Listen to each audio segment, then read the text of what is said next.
నమస్తే అండి, ఎలా ఉన్నారు అందరూ? బాగున్నారా? నేనైతే బాగున్నానండి. మీ అందరికీ అమ్మవారి ఆశీస్సులు ఎల్లప్పుడూ ఉండాలని కోరుకుంటూ ఈ రోజున చాలా అద్భుతమైన ఒక పురాతనమైన తాంత్రిక పరిహారం గురించి తెలుసుకోబోతున్నాం. ఇది చాలా శక్తివంతమైన పరిహారం అండి. ఇక్కడ వీటిని చూడగానే మీ అందరికీ అర్థమయ్యే ఉంటుంది, కొందరికి అర్థమయ్యే ఉంటుంది. మేడికాయలండి ఇవి. మీ అందరికీ చాలా వరకు తెలిసే ఉంటుంది. ఈ కాయలే మన జీవితాన్ని మారుస్తాయి. మీకు 7 జన్మల వరకు డబ్బుకి లోటు లేకుండా ఉండే మార్గాన్ని మీకు తెలియజేస్తుంది. మీరు ఏది కోరుకుంటే అది జరుగుతుంది. వీటిని చాలా వరకు చూస్తూనే ఉంటాం. మన చుట్టుపక్కల పార్కుల్లోనూ, రోడ్డు పక్కన అలా చూస్తూనే ఉంటాం. కొందరికి తెలిసే ఉంటుంది, కొందరికైతే తెలియదండి. సరిగా పట్టించుకునే వారు కూడా ఉంటారు. ఈ మేడి పండు గురించి మనం ఒక మాట వినే ఉంటాం, చదివే ఉంటారు మీరు. మేడి పండును చూడు మేలమే ఉండు, పొట్టబిప్పి చూడు పురుగులుండు అని వేమన పద్యంలో వస్తూ ఉంటుంది. ఇది మన సనాతన ధర్మంలో ఆయుర్వేద పరంగా మేడి చెట్టుకి చాలా విశేషమైన స్థానం ఉందండి. ఈ మేడి చెట్టు నుంచి కళ్ళు కూడా తీస్తారు, ఆయుర్వేదంలో ఎక్కువగా ఉపయోగిస్తారు. అలానే ఈ చెట్టు యొక్క వేలతో కూడా చాలా విశేషమైన ఫలితాలు ఉంటాయి. ఈ మేడి చెట్టుకి పువ్వులు కూడా పూస్తాయండి. చాలా వరకు చూడని వారే ఉంటారు. అలాంటి మేడి చెట్టు పువ్వును చూస్తే లక్ష్మీ ప్రాప్తి కలుగుతుందని, అదృష్టవంతులు అవుతారని, యోగ్యులు అవుతారని మన శాస్త్రమే చెప్తుంది. ఎందుకంటే ఆ మేడి చెట్టు పువ్వు అనేది రాత్రిపూట మాత్రం ఇచ్చుకుంటుంది. మామూలుగా మేడి చెట్టుకి పువ్వులు పూయవు, కాయలు మాత్రమే కాస్తాయని చాలామంది అనుకుంటారు. అలా కాదండి. ఈ కాయలు రావడానికి ముందు 21 రోజుల నుంచి 30 రోజులు ఆ సమయంలో పువ్వు పూస్తుంది. ఆ తర్వాత కాయలు వస్తాయి. ఈ విధంగా మనకి సంవత్సరంలో ఒక 2 సార్లు వస్తాయి.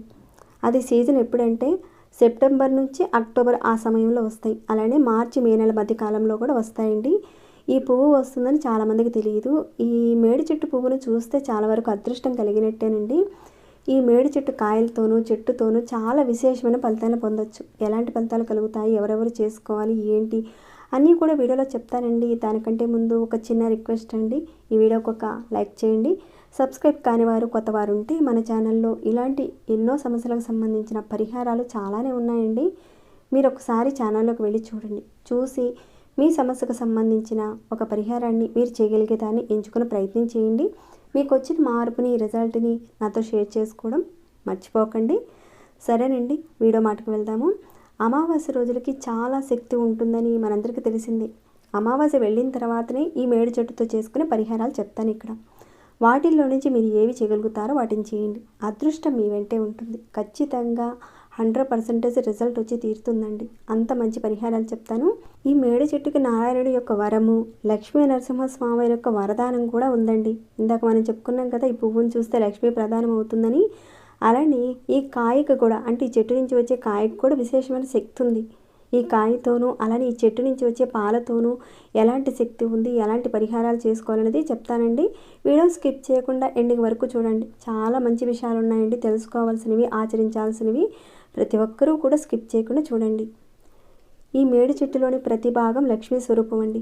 లక్ష్మీనారాయణ నివాసం, దత్తాత్రేయుడి నివాసం ఉందండి. ఇంకా తంత్రమంత్ర ప్రయోగాలకు కూడా ఎక్కువగా విశేషమైన శక్తి ఉంది ఈ చెట్టుకి. ఈ పరిహారం చేయడం వల్ల 7 జన్మల వరకు కూడా మీకు డబ్బుకు కొద ఉండదండి. మీరు ఏది కోరుకుంటే అది జరుగుతుంది. ప్రతి కోరిక నెరవేరుతుంది. ఇక పరిహారాన్ని ఎలా చేయాలనేది చూద్దామండి. ఇక్కడ ముందుగా ధనప్రాప్తి కోసం ఎలా చేయాలో చెప్తాను. ఈ పరిహారాన్ని ఆడవారైనా మగవారైనా చేయొచ్చు. కానీ ఆడవారు నెలసరి ఉన్న సమయంలో చేయకండి. మీరు అమావాస్య వెళ్ళిన తర్వాత రోజున చేసుకోవచ్చండి పరిహారాన్ని. లేదా అమావాస్య రోజున చేయొచ్చు, లేదా పౌర్ణమి రోజున కానీ చేసుకోవచ్చండి. ఈ వెసులుబాటు అయితే ఉంది.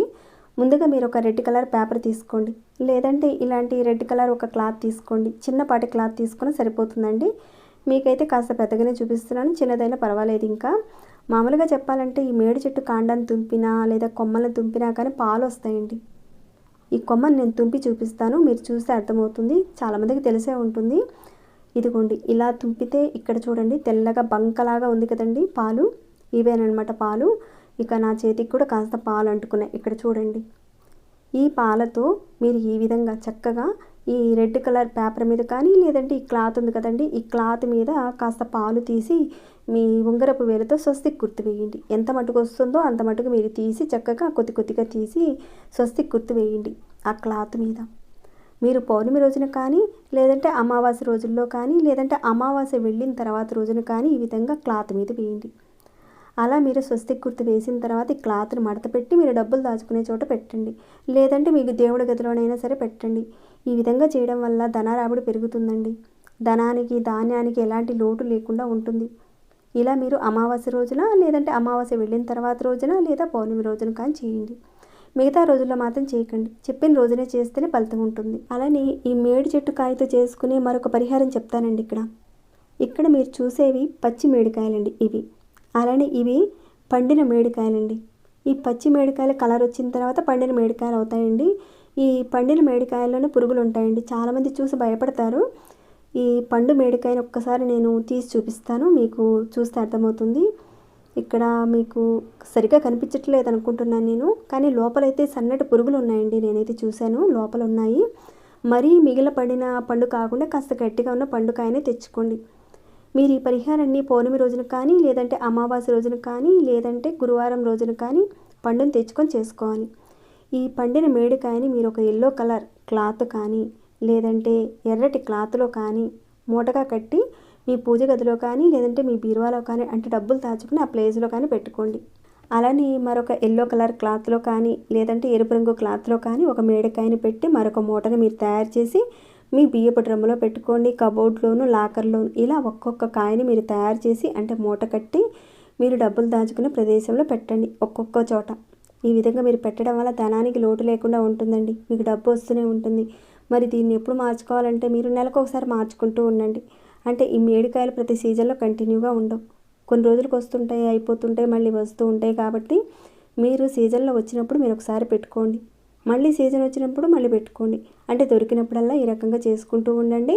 నెలకు ఒకసారి మీరు మార్చుకుంటూ ఉండండి. ఇలా చేసినట్లయితే ధనానికి లోటు లేకుండా ఉంటుందండి. చాలా విశేషమైన శక్తి కలిగిన పరిహారం ఇది. అలానే మరొక పరిహారం కూడా చెప్తానండి.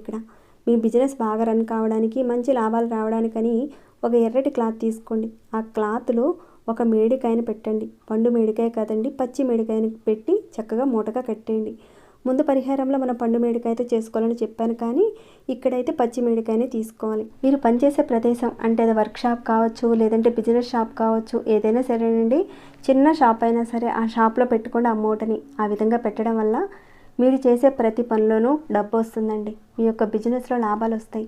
ఈ విధంగా మీరు గురువారం రోజున, ఆదివారం రోజున, అమావాస్య రోజున, పౌర్ణమి పర్వదినాల్లో మీకు కుదిరిన రోజున ఎప్పుడైనా చేయొచ్చు. ఇప్పుడు చెప్పిన పరిహారాన్ని ఎవరైతే అమావాస్య రోజున కానీ, పౌర్ణమి రోజున కానీ మేడికాయని ఇంటికి తెచ్చుకొని పూజామందిరంలో పెట్టుకొని విధి విధానంగా పూజ చేసుకుంటే, అంటే పూజామందిరంలో పెట్టుకొని దీపం, ధూపం, నైవేద్యాన్ని ఆ కాయకి చూపించి సమర్పించి తర్వాత మూటగా కట్టి మీ ఇంట్లో పూజామందిరంలో కానీ, లేదంటే డబ్బులు దాచుకుని ఆ ప్రదేశంలో పెట్టుకోండి.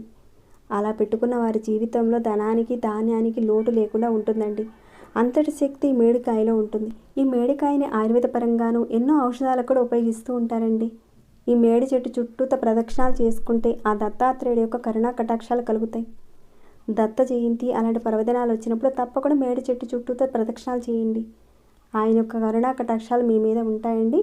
అంటే దత్తాత్రేయుని ఆరాధించే వారే కాకుండా నారాయణను ఆరాధించేవారు కూడా ప్రదక్షిణాలు చేస్తూ ఉంటారండి.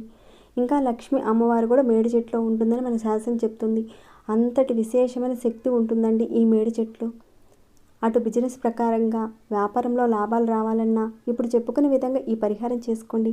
అలానే 7 జన్మల వరకు కూడా ధన సంపద మనకు కలగాలంటే ఇందాక చెప్పుకునే విధంగా చక్కగా మేడి పండుని మూటగా చక్కగా కట్టేసి ఆ విధంగా చేయండి. పాలతో స్వస్తికి గుర్తు వేయండి. ఇప్పుడు చెప్పిన పరిహారాల నుంచి మీరు వేటిని ఆచరించగలుగుతారో వాటిని ఆచరించండి. ఆ అమ్మవారి యొక్క, అయ్యవారి యొక్క అనుగ్రహం మీ మీద, మా మీద ఉండాలని కోరుకుంటూ వీడియోని ఇంతటితో ముగిస్తున్నాను. ఇలాంటి మంచి మంచి కంటెంట్స్తో ఉన్న వీడియోస్ 10 మందికి చేరి వారందరికీ ఉపయోగపడేలా ఒక లైక్ ఇవ్వండి. సబ్స్క్రైబ్ చేసుకొని ప్రతిరోజు మన ఛానల్ నుంచి వచ్చే ఇలాంటి ఎన్నో మంచి పరిహారాలను తెలుసుకోవడానికి, ఆచరించడానికి మీరు మిస్ కాకుండా ఉండాలంటే సబ్స్క్రైబ్ చేసుకొని ప్రతిరోజు వాచ్ చేస్తూ ఉండండి. మరొక భక్తి వీడియోలో మళ్ళీ మిమ్మల్ని కలుసుకుంటాను. అంతవరకు సెలవు.